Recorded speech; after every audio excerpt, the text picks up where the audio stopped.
शुरू करते हैं आज अपना नया टॉपिक सॉल्ट्स। ठीक है, तो सॉल्ट देखिए हमारे पास क्या होते हैं। Salts are the compounds formed by the acids and bases. ठीक है, यानी अगर आप एसिड और बेस को मिक्स करते हो तो हमारे पास क्या बनेगा, हमेशा सॉल्ट बनता है। ठीक है, और सॉल्ट के साथ साथ क्या बनेगा, आपके पास वाटर भी फॉर्म होता है। ठीक, तो जब भी एसिड बेस आपस में कंबाइंड होंगे तो हमेशा सॉल्ट बनेगा। सॉल्ट के साथ साथ क्या बनेगा, आपका वाटर फॉर्म होता है। ठीक है, इस रिएक्शन को हम क्या बोलते हैं, न्यूट्रलाइजेशन रिएक्शन बोलते हैं, क्योंकि सॉल्ट क्या होता है, एक न्यूट्रल फॉर्मेशन होता है हमारे पास। अब देखिए इसमें एग्जांपल क्या होगा। एग्जांपल हमारे पास है, जैसे हमने HCl हमारे पास क्या एसिड है। ठीक है, तो इसको हमने किसके मिक्स किया बेटा, NaOH से मिक्स कर रहे हैं इसको हम। ठीक है, तो जैसे इसमें हम एसिड में क्या करते हैं, बेस को मिक्स करते हैं, तुरंत हमारे पास क्या बनेगा, NaCl का फॉर्मेशन होता है। ठीक है, तो हमारे पास क्या बन गया, NaCl बन चुका और साथ में क्या बना है बेटा, वाटर का फॉर्मेशन। ठीक, तो ये हमारे पास क्या है, this is a common salt. इसको हम क्या बोलते हैं, कभी कभार सोडियम क्लोराइड के नाम से भी जानते हैं। अब इसमें एक नोट पॉइंट देखिए आपके लिए क्या है, it is a very dangerous to taste any chemical substances. ठीक है,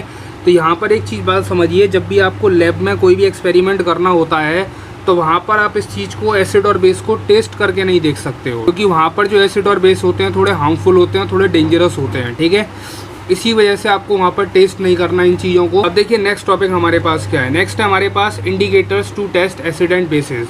अब हमारे पास इंडिकेटर्स आते हैं कुछ। अब इंडिकेटर्स का काम क्या होता है, इंडिकेटर्स का काम होता है इंडिकेट करना कि ये एसिड होगा कि बेस होगा। ठीक है, हमारे पास दो तरीके से इंडिकेटर्स डिफाइन किए गए हैं। पहले होते हैं नेचुरल इंडिकेटर, दूसरे होते हैं आर्टिफिशियल। और आर्टिफिशियल को कभी कभार मैन मेड इंडिकेटर्स भी बोला जाता है। ठीक है, ये जो ह्यूमन बींग्स ने बनाए हुए हैं वो हमारे पास क्या होते हैं, आर्टिफिशियल कैटेगरी में आते हैं। अब यहाँ देखिए नेचुरल में कौन कौन से आते हैं। नेचुरल में हमारे पास 3 तरह के हैं, लिटमस पेपर है, पीएच पेपर है और हमारे पास टर्मरिक है। ठीक, हम इनको एक एक करके डिटेल में डिस्कस करेंगे। दूसरे हमारे पास टाइप्स के क्या हैं, आर्टिफिशियल। आर्टिफिशियल में क्या होता है, 2 तरह के, फिनोप्थलीन और मिथाइल ऑरेंज।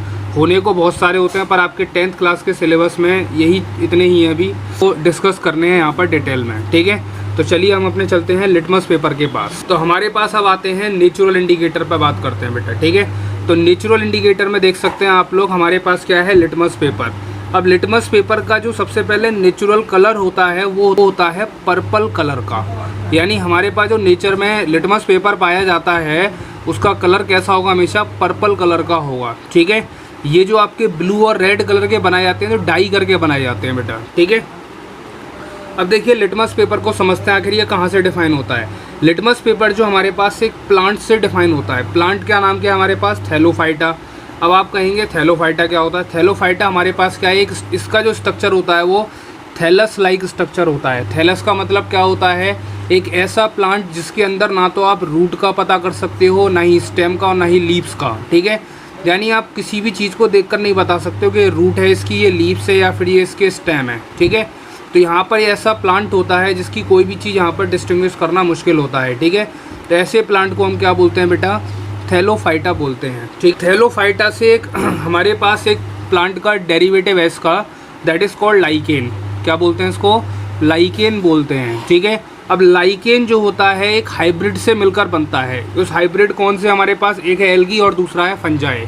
ठीक है, तो लाइकेन किससे मिलकर बना हुआ है, दोनों के हाइब्रिड से मिलकर बना हुआ है, एल्गी और फंजाई। ठीक है, अब एल्गी जो होती है हमारे पास ग्रीन कलर का हमारे पास प्लांट होता है। ठीक है, और फंजाई हमारे पास क्या होता है, फंगस होती है। ठीक है, अब यहाँ पर देखिए काम कैसे करते हैं, दोनों एक दूसरे से किस तरह के रिलेशन में रहते हैं वो समझते हैं। ठीक है, तो एल्गी क्या होता है, जनरली ग्रीन कलर का हमारे पास होता है। ठीक है, जब ग्रीन कलर का होगा तो इसका मतलब क्या, इसके पास क्लोरोफिल मौजूद है। ठीक है, तो यहाँ पर देखिए क्लोरो यानी जो आपका एल्गी है वो क्या कर सकता है, सनलाइट लेकर और वाटर एब्जॉर्ब करके क्या कर सकता है, यहाँ पर फूड का फॉर्मेशन कर सकता है। ठीक है, अब बात आती है यहाँ पर वाटर कौन इसको देगा।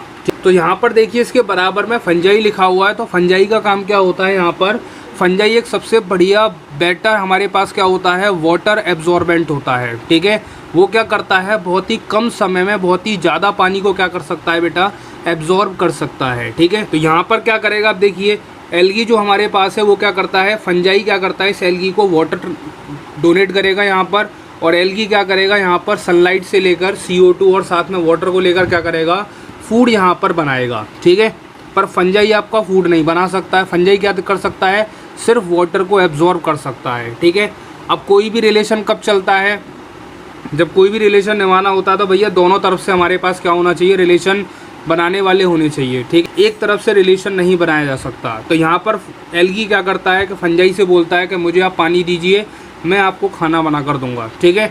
तो यहाँ पर एल्गी क्या करता है, फंजाई से वाटर लेता है और क्या करता है, उसके पास एल्गी उसको क्या करता है, वहाँ पर उसको फूड डोनेट कर देता है, ठीक है। तो यहाँ पर ये क्या होते हैं, एक दूसरे के रिलेशन में आ चुके हैं, ठीक है।